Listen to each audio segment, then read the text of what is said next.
Hey, good day to everybody. Back with mini messages for the day. And this is going to be from Genesis chapter 41, and we're just going to look at two verses today, verses 15 and 16. Joseph at this point is standing before Pharaoh.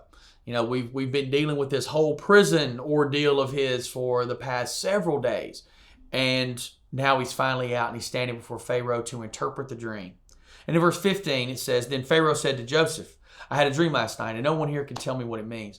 But I have heard that when you hear about a dream, you can interpret it. Now, Joseph's answer is so incredible. He says, It is beyond my power to do this, Joseph said, but God can tell you what it means and set you at ease. So, Joseph had a golden opportunity to glorify himself. He's finally out of prison. He's standing in front of Pharaoh. Pharaoh at this point would have been one of the most powerful men in the world. Right, remember, he didn't pick up his cup. He just sat there and had a cup, and they handed him his cup. I mean, he didn't reach over and pick the thing up. He had guards, he had servants, he had everything. If he wanted them to, they would peel his grapes for him. Whatever he wanted. It's up to Pharaoh. And Joseph is standing before him and could have glorified himself and said, Yes, I have the ability to do this. But he said, I don't. It's beyond my power. And then he says, but God can. See, Joseph here doesn't glorify himself. He glorifies God.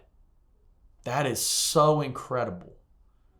You know, because it's so natural for us as humans in our sin nature to want to draw a claim to ourselves, to want to look good to the world around us.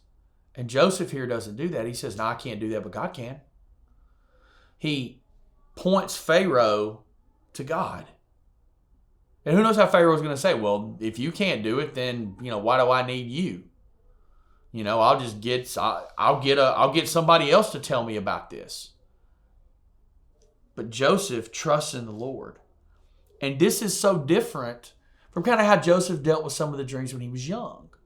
When he was young, it almost came across as him, when he talked to his father and his brothers about his dreams, that they were true, but it was almost a bit of a brag there, almost a bit of, oh, look what I can do, look what's going to happen.